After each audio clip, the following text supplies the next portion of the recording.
अमेरिकी सदर ने कनाडा पर आए टैरिफ एक माह के लिए मुअत्तल कर दिया। डोनाल्ड ट्रंप और जस्टिन ट्रूडो के दरमियान 24 घंटे में 2 बार टेलीफोन पर बातचीत हुई।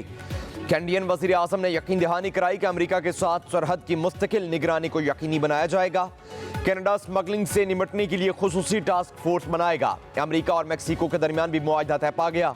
सदर डोनाल्ड ट्रंप ने मैक्सिको पर 1 माह के लिए टैरिफ रोक दिया। ट्रंप ने यूरोपीय ममालिक को भी टैरिफ की धमकी दे दी।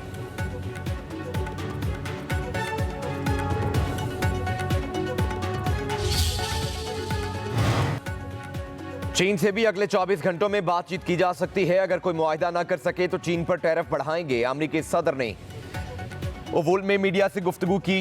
एलन मस्क को तनाज़ात वाली जगहों पर जाने की इजाजत नहीं दी जाएगी। गाजा में जंगबंदी बरकरार रहेगी या नहीं, मेरे पास कोई गारंटी नहीं। यूक्रेन के पास कीमती जमीनें हैं, वो जमीनें हमें दे। मीडिया रिपोर्ट्स के मुताबिक अमेरिका ने यूक्रेन के मुअत्तल फौजी सामान की फ्राहमी भी बहाल कर दी है।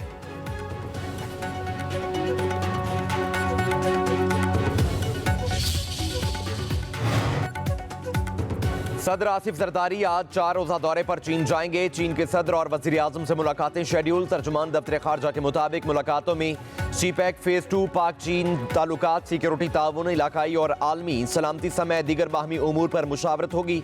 सदर नवी एशियन गेम्स की इफ्तिताही तकरीब में भी शिरकत करेंगे।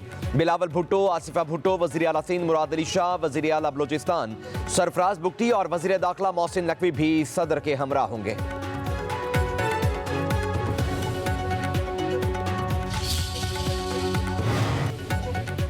फौजी अदालतों में सिविलियन के ट्रायल के खिलाफ इंट्रा कोर्ट अपीलों पर समाअत शुरू। जस्टिस अमीनुद्दीन खान की सरबराही में 7 रुकनी आईनी बेंच समाअत कर रहा है।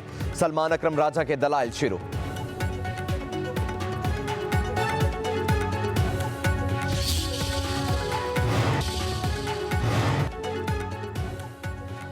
वज़ीर आज़म शहबाज शरीफ से सऊदी फंड फॉर डेवलपमेंट के वफ्द की मुलाकात। वज़ीर आज़म ने सेहत, तवानाई, इंफ्रास्ट्रक्चर और तालीम के शोबों में ताउन को सराहा। CEO SFD ने जारी मंसूबों की पेशरफ से आगाह किया। मुलाकात के बाद ऑयल इंपोर्ट फाइनेंसिंग की सहूलत, मानसेरा में gravity flow water supply scheme के मुआहदों पर दस्तखत की तकरीब।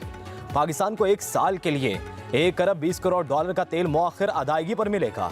SFD मानसेरा में gravity flow water supply scheme के लिए $41 मिलियन की रकम फराहम करेगी।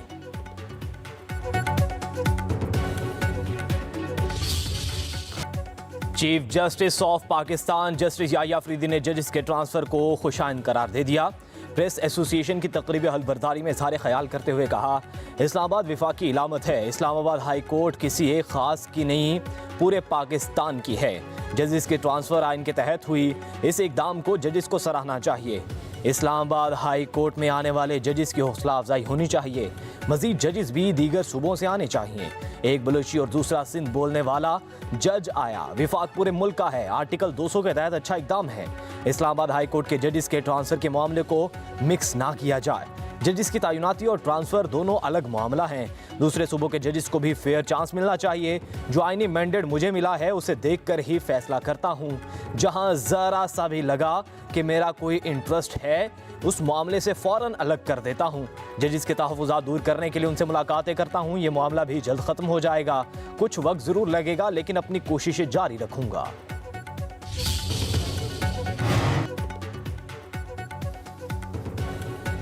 इस्लामाबाद हाई कोर्ट की इंतजामी कमेटी तब्दील। चीफ जस्टिस आमर फारूक इंतजामी कमेटी के चेयरमैन होंगे। सीनियर पियोनी जज जस्टिस सरफराज डोगर और जस्टिस खादिम हुसैन सोमरू इंतजामी कमेटी के मेंबरान मुकर्रर। जस्टिस सरफराज डोगर और जस्टिस आजम महकमाना तरक्की कमेटी के अरकान होंगे। नोटिफिकेशन जारी। इस्लामाबाद हाई कोर्ट के जजेस की सीनियरिटी लिस्ट भी जारी। जस्टिस सरदार मोहम्मद सरफराज डोगर सीनियरिटी में पहले नंबर पर आ गए। जस्टिस मोहसिन अख्तर कयानी का दूसरा और जस्टिस मियां गुल हसन औरंगजेब का तीसरा नंबर।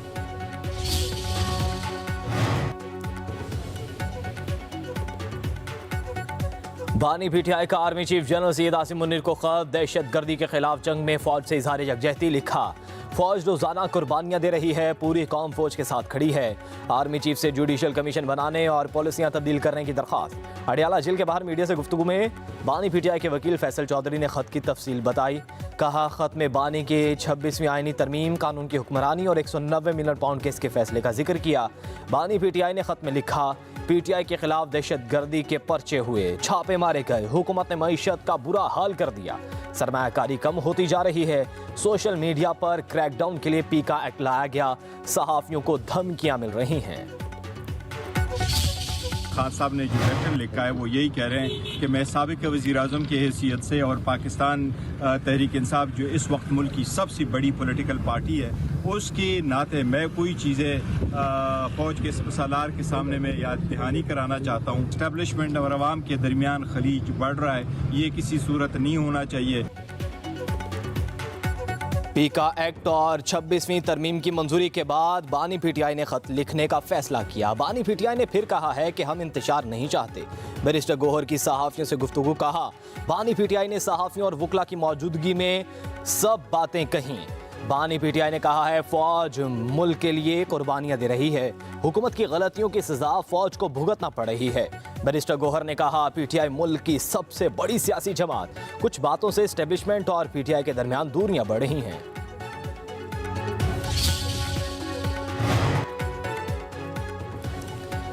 साबिक वज़ीर-ए-आज़म नवाज शरीफ और वज़ीर आला पंजाब मरीम नवाज से पंजाब असम्बली के अरकान की मुलाकात। अरकान असम्बली का वज़ीर आला पंजाब मरीम नवाज को बेहतरीन कारकर्दगी पर खराज तहसीन।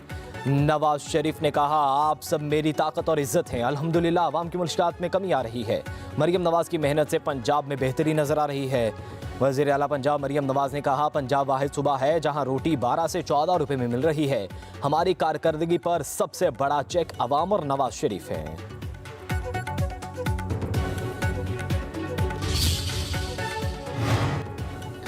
सिंध असम्बली ने ज़राई इनकम टैक्स 2025 तरमीमी बिल मंजूर कर लिया। एग्रीकल्चर इनकम टैक्स जनवरी 2025 से नाफिजुल अमल होगा। बिल में लाइव स्टॉक को शामिल नहीं किया गया। Agriculture income tax board of revenue की बजाय सिंध रेवेन्यू बोर्ड जमा करेगा। कुदरती आफात की सूरत में एग्रीकल्चर इनकम टैक्स में एडजस्टमेंट होगी। आबाद अराजी छुपाने की सूरत में जुर्माना लगाया जाएगा।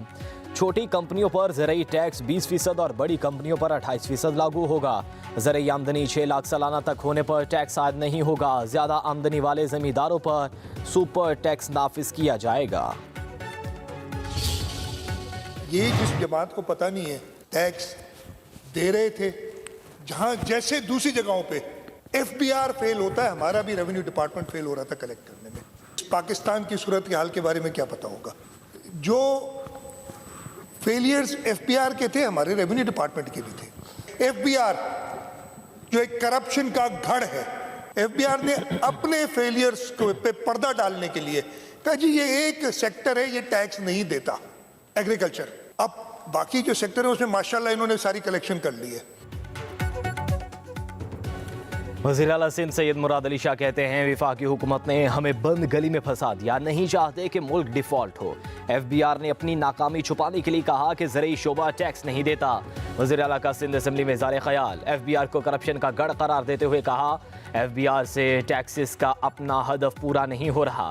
दीगर सूबों से बिल पास करवा चुके, फिर हमारे ऊपर बंदूक लेकर खड़े हो गए कि मंजूर करो। वादे आप कर लेते हैं, फिर सूबों पर दबाव डालते हैं। हम हुकूमत का हिस्सा नहीं, लेकिन जो लोग हुकूमत में हैं उन्हें भी सोचना चाहिए कि ऐसा ना करें। मुराद अली शाह ने कहा कि चंद रोज कबल बताया गया कि IMF की टीम नहीं आ रही, वो नहीं आई तो मुआहदा खत्म हो जाएगा और मुल्क पर असर पड़ेगा। नहीं चाहते कि IMF मुआहदे के खत्म होने की वजह हम बने। कोई जमींदार है ज़राई टैक्स देता है, अगर वो कोई अपनी कंपनी फॉर्म करेगा तो उस पर सिर्फ 5% बढ़ेगा, उसको 45% देने की जरूरत नहीं है। ज़राई टैक्स से जो भी आमदनी होगी वो हुकूमत सिंध इस सूबे के गरीब किसानों पे खर्च करेगी। काश्तकारों के लिए जो हुकूमत सिंध ने काम किए ऐसी आज दिन तक कहीं मिसाल नहीं मिलती। सिंध के सीनियर वजीर शर्जील इनाम मेमन ने कहा सिंध हुकूमत और पीपल्स पार्टी ज़राई इनकम टैक्स के खिलाफ है, लेकिन मामला पाकिस्तान का हो तो पीपल्स पार्टी पीछे नहीं हटती। ज़राई टैक्स अदा करने वाला कोई जमींदार अपनी कंपनी कायम कर ले तो 45 की बजाय सिर्फ 5% टैक्स देना होगा। सिंध हुकूमत ज़राई टैक्स के तमाम आमदन गरीब किसानों पर ही खर्च करेगी।